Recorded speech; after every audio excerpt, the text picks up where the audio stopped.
एक बार भगवान विष्णु ने लक्ष्मी जी से कहा, लोगों में कितनी भक्ति बढ़ गई है। सब लोग नारायण नारायण का जाप करते हैं। लक्ष्मी जी मुस्कुराकर बोली, प्रभु ये सब आपको पाने के लिए नहीं, मुझे पाने के लिए ऐसा करते हैं। ये सुनकर भगवान विष्णु बोले, अगर लोग तुम्हें पाने के लिए ऐसा करते तो वे नारायण नारायण की जगह लक्ष्मी लक्ष्मी का जाप करते। माता लक्ष्मी बोली, अगर आपको विश्वास नहीं है तो क्यों ना हम लोगों की परीक्षा लें। फिर भगवान विष्णु ने एक ब्राह्मण का रूप धारण किया और एक गांव में पहुंचे। उन्होंने एक घर का दरवाजा खटखटाया। घर से एक सेठ बाहर आए और बोले, भाई क्या काम है। भगवान बोले, तुम्हारे नगर में भगवान की कथा कीर्तन करना चाहता हूँ। सेठ बोला, ठीक है महाराज, जब तक कथा होगी आप मेरे ही घर में रहिए। गांव के कुछ लोग इकट्ठे हो गए और सब तैयारी करने लगे। पहले दिन बहुत कम लोग आए, लेकिन जब स्वयं भगवान ही कथा करने आए थे तो दूसरे और तीसरे दिन लोगों की भीड़ बढ़ने लगी। भगवान ये देखकर बहुत खुश हुए कि लोगों में कितनी भक्ति है। उधर लक्ष्मी माता ने सोचा क्यों न चलकर देखा जाए। वे एक बूढ़ी औरत का रूप लेकर उस नगर में पहुंची। वहां एक महिला अपने घर का ताला बंद कर रही थी। माता ने उससे कहा, बेटी जरा पानी पिला दो। महिला बोली, माता मुझे प्रवचन में जाना है। माता लक्ष्मी ने कहा, बेटी थोड़ा पानी पिला दे, बहुत प्यास लगी है। महिला भीतर गई और एक लोटा पानी ले आई। माता ने पानी पिया और लोटा वापस लौट आया तो वह सोने का हो गया। ये देखकर महिला अचंभित रह गई। उसने सोचा, स्टील का लोटा सोने का कैसे हो गया। ये तो चमत्कारी माता जी हैं। वह महिला हाथ जोड़कर बोली, माता जी आपको तो भूख भी लगी होगी, आइए भोजन कर लीजिए। उसने मन ही मन सोचा, अगर ये खाना खाएंगी तो थाली कटोरी चम्मच गिलास सब सोने के हो जाएंगे। माता लक्ष्मी बोली, तुम जाओ बेटी, तुम्हारा प्रवचन सुनने का समय हो रहा है। वह महिला प्रवचन में गई, लेकिन वहां पहुंचकर सब औरतों को ये बात बता दी। अगले दिन से कथा में आने वालों की संख्या कम हो गई। भगवान ने पूछा, लोगों की संख्या कम क्यों हो गई।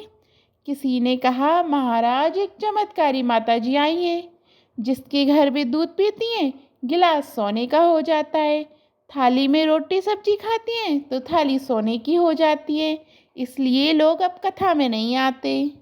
भगवान नारायण समझ गए कि लक्ष्मी जी का आगमन हो चुका है। ये सुनते ही जिन सेठ जी ने कथा का आयोजन किया था, वे भी वहाँ से उठकर माता लक्ष्मी जी के पास पहुँचे और बोले, माता जी मैं तो भगवान की कथा का आयोजन कर रहा था और आपने मेरे ही घर को छोड़ दिया। माता लक्ष्मी बोली, तुम्हारे घर तो मैं सबसे पहले आने वाली थी, लेकिन तुमने अपने घर में जिस कथा कहने वाले को ठहराया है, तुम उसे यहाँ से जाने को कहोगे तभी मैं यहाँ आ सकती हूँ। सेठ ने कहा, बस इतनी सी बात, अभी मैं उनकी व्यवस्था धर्मशाला में करवा देता हूँ।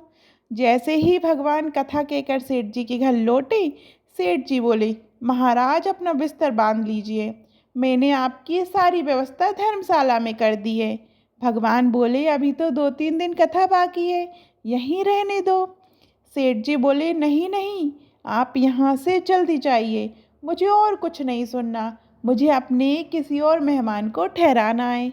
इतने में माता लक्ष्मी वहाँ आ गई और बोली, सेठ जी आप थोड़ा बाहर जाइए, इनसे मैं स्वयं बात कर लेती हूँ। माता लक्ष्मी भगवान विष्णु से बोली, प्रभु अब तो मान गए ना। भगवान नारायण मुस्कुराए और बोले, हाँ लक्ष्मी तुम्हारा प्रभाव तो है, लेकिन एक बात तुम्हें मेरी भी माननी पड़ेगी। तुम वहाँ तभी आती हो जब संत के रूप में मैं वहाँ आता हूँ। जहाँ संत कथा करते हैं वहाँ लक्ष्मी का वास अवश्य होता है। ये कहकर भगवान नारायण बैकुंठ लौट गए। प्रभु के जाने के बाद सेठ जी के घर और गांव में भीड़ लग गई। सब चाहते थे कि माता लक्ष्मी उनके घर भी आए। माता लक्ष्मी ने सेठ और गांव वालों से कहा, अब मैं भी यहाँ से जा रही हूँ। सब हैरान होकर बोले, माता जी आप क्यों जा रही हैं। माता बोली, मैं वहीं रहती हूँ जहाँ भगवान नारायण का वास होता है। आप लोगों ने तो उन्हें यहाँ से निकाल दिया, मैं यहाँ कैसे रह सकती हूँ। ये कहकर माता लक्ष्मी जी वहाँ से चली गईं। जहाँ परमात्मा का वास होता है वहीं माता लक्ष्मी का वास होता है। केवल माता लक्ष्मी के पीछे भागने वालों को कभी सच्ची माया नहीं मिलती। तो दोस्तों, कैसी लगी आपको ये आज की कथा? ऐसी और नई कहानियों के लिए हमारे चैनल को लाइक, शेयर और सब्सक्राइब ज़रूर करें। धन्यवाद।